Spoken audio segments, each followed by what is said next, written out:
What's good, YouTube? Cardfight can't hear AQUA LIFE BABY. You already know. So my boy Black Steve was kind enough to lend me his Gurguit Gold Paladin Stride deck to deck profile for you guys, and I'm really excited about that. I do enjoy playing with this deck a lot. I think this deck is a very, very good deck. It's definitely a good deck to compete with. Obviously, the deck has some flaws in a way, but I can talk about that throughout the video. But there's a lot of positive things. This deck is really, really good, and it's getting support, or at least Gold Paladins are getting support in set 8 coming up next after the technical booster. So definitely, guys, if you guys have, you guys pick up the start decks, I would definitely recommend this deck to anybody to play. It's a very good deck, very fun. I know I've been out for a minute, guys. Pokemon Go is a thing, and bit sick, and but it is what it is. I got 3 deck profiles for you guys today, so let's get the ball rolling. All right, so the starter, guys, is going to be Knight of Early Dawn, Cole. So what he does is he has his Unite ability. Unite's the ability that when you call 2 or more rear guards to your field, or call a card to the Guardian Circle, at least 2 or more, at least 2. Your entire board is in Unite for the turn. So that's Gold Paladins, pretty much that's their clan skill.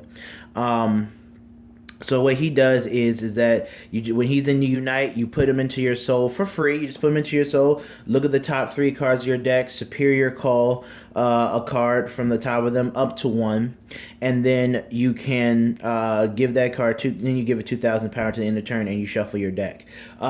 The one confusing thing about Gold Paladins that I see players making is when and when not to shuffle your deck. Sometimes, and I know that you're used to shuffling your deck through other effects, but there are some effects that say stack them at the bottom of the deck, and in this deck there is one of them that I do see people, even Black Steve. I know he made that mistake as well on camera. I've made that mistake as well, where one card, all these cards say shuffle your deck, but then you have that 1 or 2 card that says stack them at the bottom of your deck in any order, and sometimes you just think automatically, because you're trained to think that after this ability is done, shuffle the deck. So just be wary of what cards shuffle the deck and what cards don't shuffle the deck, because if you're in a bigger tournament, that can cost you the game in a way, get you a game loss because you changed the state of the game.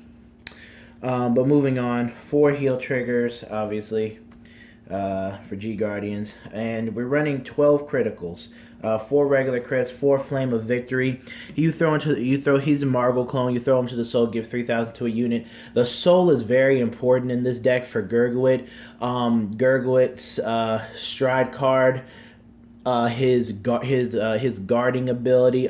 So there are a lot, and with the new support from set 7, there are a lot of things that go into the soul for Gurguit. So this deck really doesn't have a soul issue. This deck will definitely build up some soul, and Flame of Victory definitely helps in that regard. And then 4 of Scarface. This is one of my favorite crit triggers. Say hello to my little friend. This is my baby this is my boy right here. He's the persona crit for Gurguit. When you attack with Gurguit, throw him to the soul, 5k to your Vanguard, and draw a card. This guy is very good. He definitely makes up a lot of plays. He actually gives the deck an early game outside of being able to stride. You can throw him onto the side with your starter, swing for 10, then you can push him into the soul, draw a card. Gurguit will swing for 16 if you haven't strode yet. Also a really good booster for other things. So he's definitely a really nice card for the deck. All right, on to grade 1. All right, so for grade 1, we're running 13. I believe it was 13 grade 1s, but we're running it. He's running a tech card, Knife Throwing Knight, Meligant. So what this card does is when you call it to the board, you Soul Blast 2 and unflip 2 damage. I understand, like I said, Gurguit Stride uses 2 soul, Gurguit uses a soul, but the thing is, again, guys, we have so many cards in this deck that can that fill up the soul consistently that he, as a one-of, he doesn't hurt, and this deck does run through its counterblast, so this is a really nice tech card to get to the board, Soul Blast 2, unflip 2 damage, and so you're able to extend your combos. I do like this one-of tech in deck. He does not hurt the deck in any way. 4 copies of the regular Perfect Guard. Now, Black Steve, I know that he, when we both talk about this deck, we go back and forth between this PG and I think I have him in here. Yes, this PG and the PG with the greatest flavor text. Be silent. This is why you're an uncivilized ape. This guy's disrespectful. But we go back and forth between these two because while this thing allows you to guard from the top of your deck with Gurguit's ability with Slay Me Dagger and whatnot, this card only guards your Vanguard but allows you to unflip damage. So I really think that really what you need to do is with these 2 cards is, being able to manage your counterblast well. Again, it's another reason probably why he's playing the grade 1 card that unflips 2 damage because you don't get that nice unflip from him right now. But again, he keeps interchanging these perfect guards, just testing to see which one he likes better with more play testing. So to me, I think it's a personal preference whether you want to guard from the deck and test your counterblast management skills, but having more options to defend yourself, or you're going for more of an unflip play so you can extend your offensive combo. I think this is a more defensive perfect guard and this is a more offensive perfect guard. That's just how I see it. And for the rest of the grade 1s, we have 4 copies of Dawn Knight what's his name? Garbo Duck. I'll call him Ducky. Yeah, he's gonna be Ducky. So you see how he's ducking? That's why he's Ducky. He's a stride enabler. He's a stride enabler for Gold Paladins, Gurguit Searcher. Gurguit is the backbone of this deck. And like I say in my Thavis decks and everything, you want to be on Gurguit. Gurguit will win you the game. It's a very good card. And you want to be able to make sure you get to Gurguit in certain matchups. And I will talk about that when we get into the deck later. And then 4 copies of Sunshine Knight Jeffrey.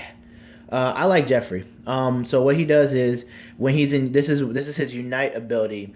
You at the end of the battle that he boosted, you can put him to the soul and draw a card. Again, this guy rewards you. You call him from the top of your deck. After he boosts, he goes into the soul. You draw a card. So that's more or less a +1.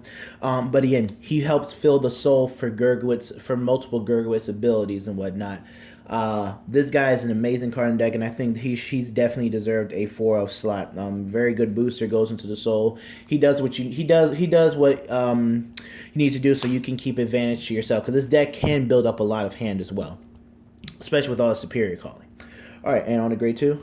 All right, guys. So grade 2, he's running a 1-of tech of Knight of the Faint Sun Marcia. So what she is she has her Unite ability is at the end of each turn you may pay the cost. If you do, put her into the soul and countercharge 1. So this says each turn. So you can actually at the end of your opponent's turn put this card into your soul and unflip a damage, because it says each turn. It's kind of like how Magical Charge Vita for Bermudez, and hopefully I can get my Bermuda card soon so we can get the ball rolling with that. But it's the same thing with her. At the end of each turn, you can do her ability. So this card is really good, and it has resist. Even though it is 8K, it does have resist. So it's another card to help fight against Link Jokers and other types of control cards. And she rewards you with countercharge. So very good card. Well, not very, very good card. She's useful. Right now I'm trying to find more ways to make her useful so that she may earn another slot in the deck. Just, I'm going to be testing her out at 2 or whatever. But so far she's worked out occasionally. But again, she's more of just a tech card than anything else. 4 copies of Pwill. A lot of people don't like Pwill for some reason.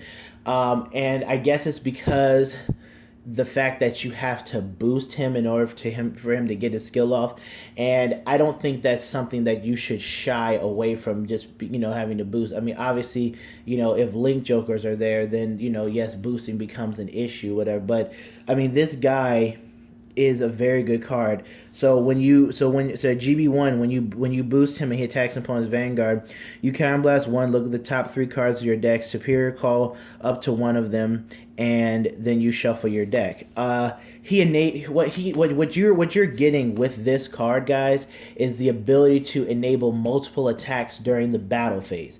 People who don't run him you only have a standard of 3 attacks in the battle phase. This guy can extend your attacks to 4 or even 5, depending on what you call out. Another Quill, things like that. So I really think Quill is definitely a very good card in this deck for what he brings offensively to the deck. Then we're running 4 copies of this guy, Knight of Springlight Paramour. So this guy is the one card I told you guys that you can get messed up on if you don't read him correctly and you're trained to shuffle your deck. So what he does is his Unite ability is when you're in Unite, he gets 2,000 power. So he's an 11k attacker when you're in Unite. That's obviously really good. His other ability is when he's placed on the rearguard circle, you can counterblast one. Look at the top 3 cards of your deck, search for up to 1 card among them, call it into the same column as he is. So you pretty much call a booster for him if you can. And then you put the rest of the cards at the bottom of your deck in any order. So that's important because remember, Quill shuffles the deck, Cole shuffles the deck, Gurguit shuffles the deck, and you're trained to shuffle your deck afterwards. He does not shuffle your deck, and if your opponent understands his ability and you do shuffle your deck and the judge is there, whatever it is, you can receive a game loss for changing for changing the state of the game. So just be wary of this ability that he does not shuffle your deck. You stack him at the bottom. And then 3 copies. This guy is actually really, really good. Bulgargal, whatever his name is. So his Unite ability is that when he attacks an opponent's Vanguard, he gets 5,000 power until the end of the battle. Also another good card. Very good pairing up with Scourge Point. If you call him off the top of your deck, he'll get 7k from Gurguit and Scourge Point's abilities, and then when he attacks an opponent's Vanguard, he'll get another 5k. So he'll be 21k on his own if you call him from the top of your deck with Gurguit's ability. Just a really nice card, and the fact that he's a 14k attacker at the opponent's Vanguard, but when you're in Unite is also really good, especially if you have Jeffrey boosting him. That's a 21k column. I mean, this guy just really puts numbers out on the board offensively, which is something I really like. So definitely a good card at 3 of. You can actually, if you don't want to play Marcia, you can actually sub out Marcia for another copy of Bulgal to add the offense deck, but she is more of a technical option to to unflip damage, and she also has resist, so you can call her wherever you need to do what you need to do. So yeah. All right, on to grade 3. All right, so grade 3s. Now this is a card that I really hate. I can't stand this card. I just hate the entire series. 4 copies of Ezel Scissors. I'm not. If you guys know me, I'm not a big. I hate Ezel. I'm not a fan of Ezel in the slightest. Not particularly this Ezel, but pretty much the whole series. I just think that it, to me, is not that great of a gold pound deck. It does. I'm not gonna get into why I don't like Ezel. It's a long story, but I like Ezel Scissors in this deck for what he brings is an out to link jokers. Essentially, that's why you run. I mean, there are other backup gold pounds you can run. They don't have a good generic Legion, and this guy is the out to link jokers. When you're playing against the Chaos Breaker, when you're playing against Messiahs, you're gonna want to ride this card and be on him because of his limit break ability and because of the stride card that we have for him, Mithril Ezel. That's his only purpose in the deck, really, is to counteract against link jokers, which poses a huge problem to a deck that relies on field. So He pretty much frees that up. So pretty much what his ability is, you counterblast 2 and you soul blast 2. You unlock all of your locked cards, and if the number of gold paladin rear guards you have is 5 until the end of turn, he gets 10,000 power and an extra critical. And at the end of that turn, you get to soul charge 1 and unflip a damage. He has the Lord ability, which is old. If you have something other than the gold paladin, which is you're going to only have gold paladins, then you can't attack. And then his continuous ability is during your turn he gets 1,000 power for each of your gold paladin rear guards. So if you have a full field, he's at 16, and with his ability he fights against link jokers. To me, that's really Ezreal's only purpose, is to fight against link jokers. The entire deck is only built to fight successfully against link jokers. Everything else, I just don't think Ezreal can, really keep up with. Even with some of this nice generic support. I don't know. It's Ezreal. Alright, and the last grade 3 is obviously the backbone, the one that you want to be on, Gurguit. Very, very good card, guys. You guys get him in the start deck, which is like $10.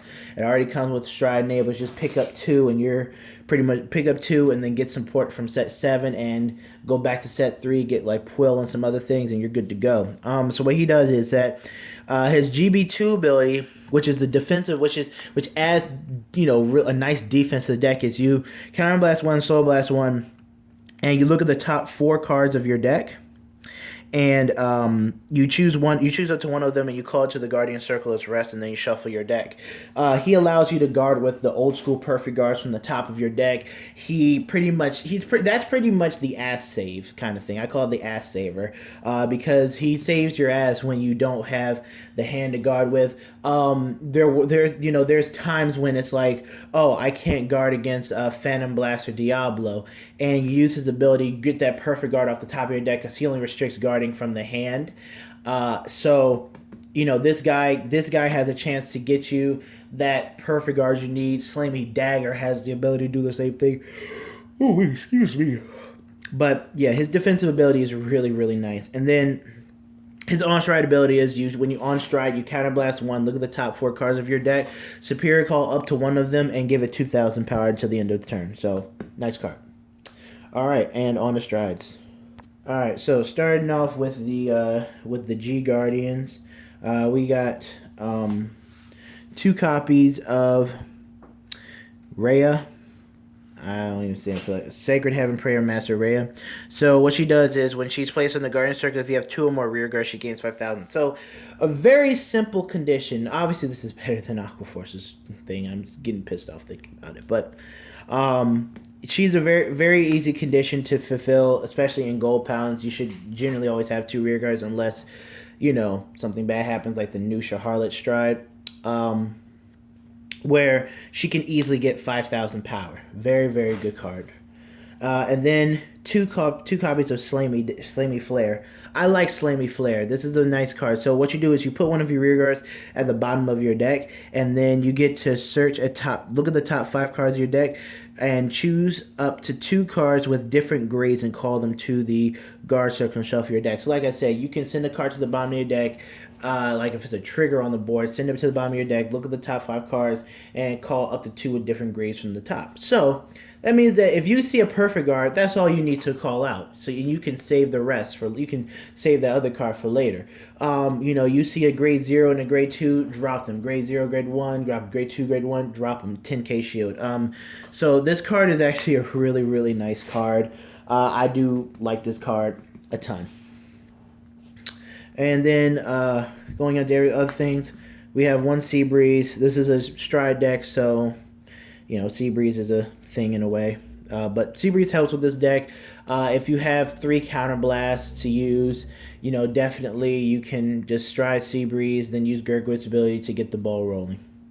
Or if you have Quill and the other one in your hand, you're good to go. 1 copy of Black Steve, a.k.a. Fast Chase Golden Knight Campbell. On hit, look at the top 5 cards of your deck. Superior call up to one of them and give it 2,000 power to the end of turn. Nice card. and you shuffle your deck. Nice card, nice on-hit pressure. And then we run 4 copies of Ezel, Mithril Ezel. Again, the only purpose that he's in this deck for is to get to get out of link jokers. Just an out to link jokers. Otherwise, not much. But you can if you're feeling that petty, you can first stride him and use his ability, and just pay the cost of Counterblast 1 and flip a copy of him to put yourself at GB2. If you're that petty to do that, you can do that. In some situations, it actually might be useful, especially if you're in a pressure situation where you need to get to GB2. You can definitely do that. 3 copies of Scourge Point, one of the best strides in this deck. I know Black Steve goes back and forth between 4 of him and 3 of him, but the reason why we're only playing 3 of him is because we added another card into the deck. So what he does is that when you superior call a unit from the top of your deck, that unit and him get 5,000 power. So he really makes a lot of power columns. Again, him and Quill with multiple attacks in the battle phase is really, really good. Him and Bulgal, really good. So this guy is definitely a big powerhouse for the deck. Kind of like a mini version of St. Guard Regalia in a way. And then for the finale, we're going to actually move everybody for the finale. Yeah. Dang, gonna hit the camera. Anyways, for the finale, we have 3 copies of Sunrise Ray Radiant Sword Gurguit, and we got the SGR one right here too, baby. Nice. This guy is disgusting. This guy will win you. This guy is what wins you games. He is your beast in this stride deck. So what he does is you can you counterblast 1 and you soul blast 2, and he gets 5,000 for each of your rear guards until the end of turn. You choose up to 5 of your rear guards, and they get 5,000 until the end of turn. You can, and his ability is not once per turn, and it's a GB2, but his ability is not once per turn. You can. There's multiple times in the game where Black Steve, where I've seen Black Steve, whatever, he's double pumped Gurguit's ability. Just soul blasted 4, counter blasted 2, and just pump your field up by 10k. This guy goes up by like 25. I mean, this guy is already swinging for like 50 over 50k and whatnot. But then your rear guard, each of your rear guards is pumped up by 10,000. This card is like a much better Platinum Ezel. Just a Platinum Ezel on crack. That's what that's pretty much what it is. And so, he will win you games. He will finish you off. Now, the reason why we play 3 is because sometimes you don't always want to double pump your field, especially depending on the situation you're in with damage and other things like that. You don't want to double pump your field all the time. So sometimes you want to just go into 1, pump your field once, go into a second one, pump your field once, and then you can go into him, and depending on now your opponent really I'm not gonna say you shouldn't, but 2 of him should really help you get your advantage back. But I understand there are some games where you just things are out of hand, which is why we play 3. Because there are a lot of times where you just want to just keep going into this guy, keep pressuring your opponent with him every turn, and really doing some damage. So yeah, definitely a fantastic card to go into, guys. All right, so that's the deck profile. Hope you guys enjoyed it. I will be bringing you guys 2 more deck profiles today. I have my brother's Dragonic Overlord, the Legend deck. That deck is really, really powerful, really good. And then I have an update on my Blue Wave deck. And yes, I know, Aqua Force is getting support in set 9, and I will talk about that when we get to the Aqua Force stuff. All right, Cardfight King, and I'm out. Peace.